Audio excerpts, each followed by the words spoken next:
I really wasn't impressed by all that because I saw it all the time. It wasn't like okay, all right. I'm saying a lot of the women. All right. I'm just telling you, it's all right, but the women just went crazy. That's when all the trouble began. D'Angelo and Angie Stone passed away 7 months within each other, and their son Michael is understandably devastated. But now he has finally broken his silence. And what he has to say reveals one thing that people feared would happen. She's gone. She's gone. This morning, 6 in the morning, I still get up on the early schedule and damn, she ain't called me. You know, that fucks with me every day. She don't call me in the morning, so I'm in my phone, I'm listening to some voicemails she sent me, all that. Just months after losing his mom, Angie, whose life met an abrupt end while she was just on the brink of exposing Universal Music Group for exploiting her, Michael is now mourning his father, D'Angelo, who passed away fighting his private battle with cancer. And with both parents gone, Michael is now telling their side of the story and how we were all fooled by what we saw online, because behind the fame and success, there was just a lot of pain and betrayal. We turn now to the tributes pouring in for Grammy-winning R&B singer D'Angelo, dying at just 51 years old after a battle with pancreatic cancer. In a heartfelt message, Jamie Foxx, calling his voice silky and flawless, saying today, "Real tears run down my face." On October 14th, 2025, D'Angelo passed away at the age of 51 years old from pancreatic cancer. D'Angelo was always one of those celebrities that kept his private life very private, but his music always told us exactly who he was. I mean, this was the man who gave us Brown Sugar as his very first album in 1995, and then defied all odds by putting out an unbeatable second album, Voodoo, that is arguably a classic in the year 2000. Its sound was so heavy, layered, yet unbelievably sophisticated.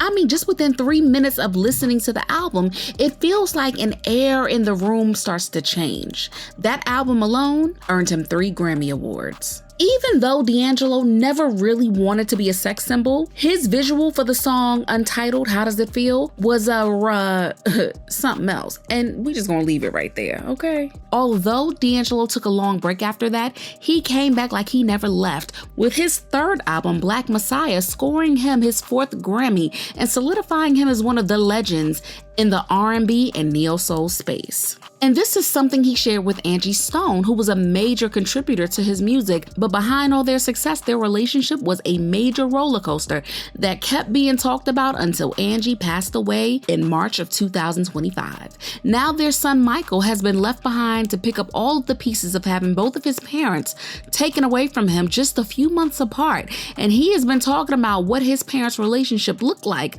up until they passed.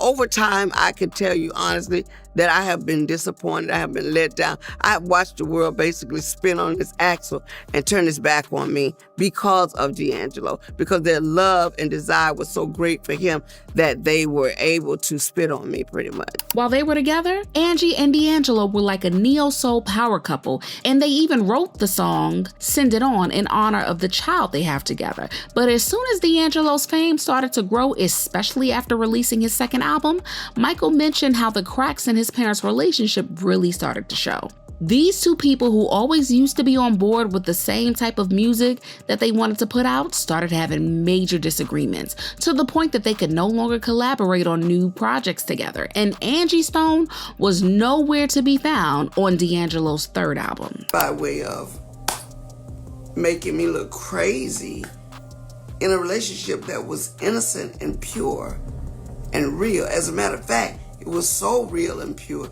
You could tell by the nourishment of the music then was just pleasant, it was real, it was pure. As their working relationship took a hit, their personal relationship was also taking a turn for the worse. People started seeing D'Angelo more and more like a sex symbol, and according to reports, it also didn't help that Angie Stone felt particularly responsible for discovering D'Angelo and believed that he owed his success to her.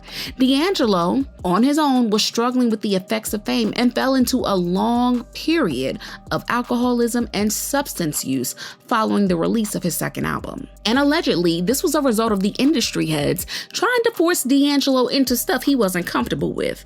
I mean, think about everything that came out with the Diddy trial. And D'Angelo allegedly put on weight to get all these people off his back who were trying to recruit him. In fact, in one of her last interviews, Angie Stone did talk about finding out some shady stuff about what D'Angelo was allegedly pressured into doing. Of course, D'Angelo and I were very good friends, but I need for you to know that as wonderful as that friendship has been, it came with a lot of challenges. And I'll tell you the nature of the industry based on a secret that I recently found out from someone who is credible, that let me in on some things that I didn't know even up until lately. And I have to tell you, it was shocking just to find out. But in any event, I will share them with you and let you know the devil don't play fair. No, this is not Angie Stone's life story, but what it is. Mind you, D'Angelo was a deeply religious and spiritual person, so whatever was happening behind the scenes, it really took a toll on his health. He wanted to sing about God, and the executives wanted to market him as a one-dimensional sex symbol. And now, Michael is revealing that even though his parents had their differences and weren't really speaking for a time, Angie and D'Angelo always seemed to make it work when it came to their son. Sources also said that when Angie Stone passed away in March from that fatal car accident, D'Angelo felt very overwhelmed by the whole thing because he couldn't imagine her just going out like that. It got to the point that he couldn't attend her funeral because he didn't want to remember her in that way.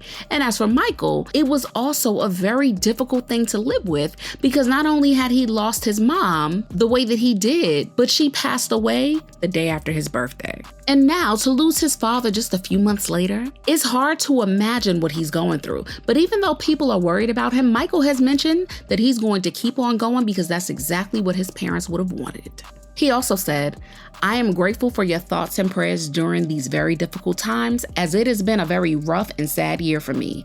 I ask that you please continue to keep me in your thoughts, as it will not be easy, but one thing that both my parents taught me was to be strong, and I intend to do just that." And the internet has been incredibly encouraging and really rallying around him because if there's any time to show him some love and support, it's now.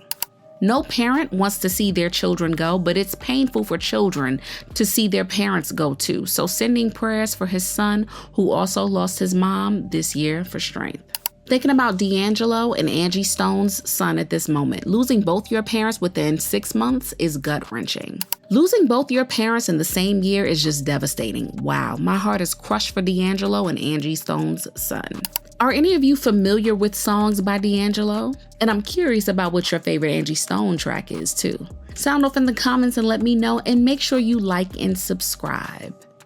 I'll see you in the next video. Bye, baddies.